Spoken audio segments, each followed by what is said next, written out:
Hey guys, how you doing? Merry Christmas, happy holidays. Hopefully you guys are super excited.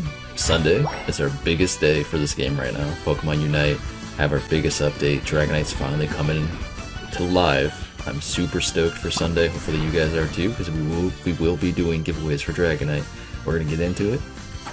Good morning, good evening, good afternoon to all those around the world. Welcome back to another Pokemon Unite video featuring Tsareena here in the jungle, coming through the master rank, ganking that bot lane all day, every day. Sadly enough, we do have a Gengar on the enemy team. I kind of feel bad for if he's level 4. I'm almost level 6 right now. I'm going to go ahead and probably stomp him out this game because I am pretty strong right now, and I know Gengar has a very, very weak early game, so I am going to stomp him out. I'm going to do the best that I can to make him very upset with me this game. We're going to see. We're going to see what we can do. But in any case, I'm having a lot of fun playing this Pokemon right now. She is my favorite Pokemon in the game to pick up and play right now in the metagame. Like I said, I am a Gengar main, generally speaking, but we all know Gengar is not in a good spot right now, so we do have to make do what we can.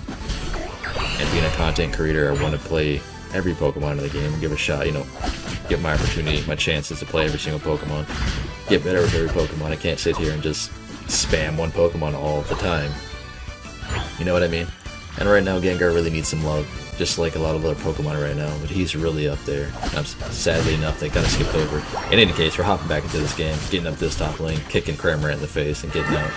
This Pokemon is so much fun, dude. I'm surprised she hasn't gotten a Sylveon treatment yet, which a lot of you claim that, was going to happen to her.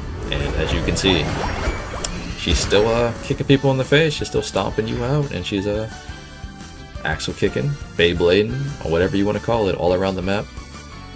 Yes, she does have counterplay, so for those of you that don't understand how this Pokemon works, we'll get into it in my very next Tsareena video. I will be doing a brand new master guide for her.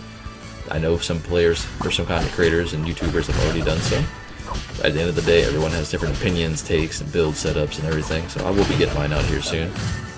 But she does have a lot of counterplay to her. She has a lot of strengths, a lot of weaknesses, and I think heavy crowd control is what she struggles with. I did have a game earlier today where I had a difficult time dealing with the enemy team because they had a Sylveon, they had a Blissey, and a Snorlax, and then they had a Blastoise. Now, you could argue, what's Sylveon got to do with this? She does the damage. Blissey keeps her up with her low heals and her Unite move and what have you. Then I have to deal with Heavy Slam and the barrier from Snorlax. So if I'm jumping in with Drop Kick or Grassy Slide or what have you, Snorlax just bumps me out of the way. It's not a fun time. But she still has the ability to do a lot of burst damage. It's not like Cinderace, it's not like Greninja where it's poke, poke, poke, poke. No, when you go in with her, you're in, you know what I mean? If you're not locked down, if you're not heavily crowd controlled, you can do a lot of damage. And she also suffers from immense burst. So for example, let's say this Gengar right here is actually doing really good, right? Hypothetically speaking. And he's pretty far ahead or whatever, or he's the same level as me or one level above me. I could have a difficult time with his Shadow Ball Dream Eater burst, depending on, how he plays. But I'm going to go ahead and stomp out this Gengar this game, because it's my goal, my job to, make this game hard for him, right? I don't want him ahead whatsoever. Not saying that we're going to lose, just at the end of the day, when I have a lead, I'm taking that ball and I'm running with it, you know what I mean? And right now, we're doing really, really well. And Wigglytuff on this team is really, really good. I felt bad for this Cramorant. He Unite moved next to the goal. I didn't care. And we get out like Michael Jackson with a smooth criminal, man. We're moving on. Let's go, boys. Again, I was hoping they weren't going to pop me off in that bush, so glad they didn't. Thank you, teammates. You don't see that often in solo queue, right? Now, again, her ability to do damage is fantastic, and I think a lot of players should pick her up and learn this kit, or give her a try. I know she is very, very heavy melee, right? So a lot of people might not like that sort of thing, just because once she's in a team fight, she's in a team fight. Your typical escape, like Drop Kick, if you don't have Drop Kick and you're taking Grassy Slide, you don't really have an escape, right? So once you're in, you're in. You gotta keep that in mind. See right here, I was a little spooked.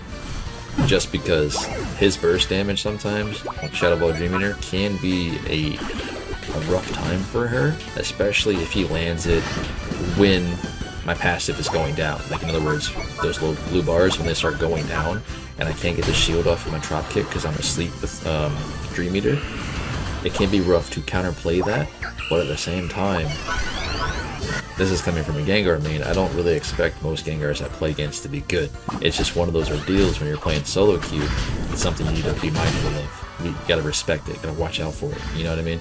Because a Gengar can give you a hard time, but at the same time, like I said, crowd control, heavy crowd control can lock you down. Just like when people proclaim Venusaur is super OP. He does a lot of damage. He is pretty strong. He needs to be nerfed, right? But at the end of the day, if you give him crowd control, like a lot of crowd control, Venusaur can be shut down as well. Because what's he going to do if he's standing in your team, pedal dancing, walk down in CC, he's not healing himself, he's not doing anything. She kind of reminds me a little bit of that, just a little bit less mobility, because he always has movement speed buff. You know? Look at this Wigglytuff, by the way. Professional Wigglytuff right here. And I hop in here thinking she's going to come back because I wanted to help her out. And what does she do? She comes back. We turn this around, turn this 2v2 around into a 2v1 because Gengar is all like, nope. You know what I mean? He gets out. Or so we thought. I mean, I'm assuming he's going to leave, right? You can do it! Might as well stay here for these bees. I didn't know if he was watching us or knew where we were at or anything. But no, he decides to come back. For some reason, I want Wigglytuff to stay in front of me at all times. I don't want to take that Dream Eater to the face. I want her to be able to body block it. And once I see Dream Eater off cooldown or what have you, I go in and we blow him up. And that's just the way it's supposed to be done. You don't want to take free damage for zero reason when you have a support in front of you or a tank in front of you to soak up damage first, right?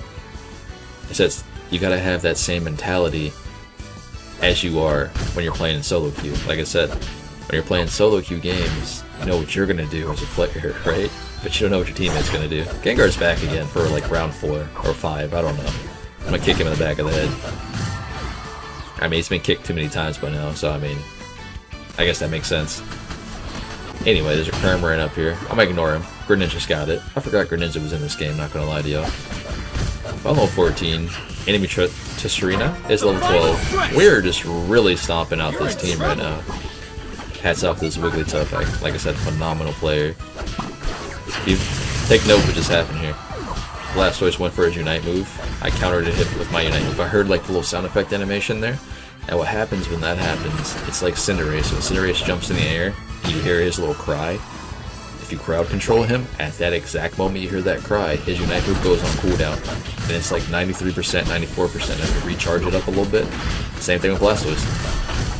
It's really, really cool, and it takes like, it's like literally like a split second. Like you can miss it, or you could get hit by it. But once you start timing that down perfectly, it's pretty satisfying. But anyway, hopefully you guys stay tuned, because Sunday, Dragonite comes out. We will be doing giveaways. My codes will be inside of my videos, hidden within my videos. I will be doing giveaways for 7 days after Dragonite is live. In every Dragonite video or random Pokemon video, there will be a code. For those of you that are in the Discord, you will see it first. But anyways, Merry Christmas, Happy Holidays. I'll catch you guys out later. I'm gonna head out.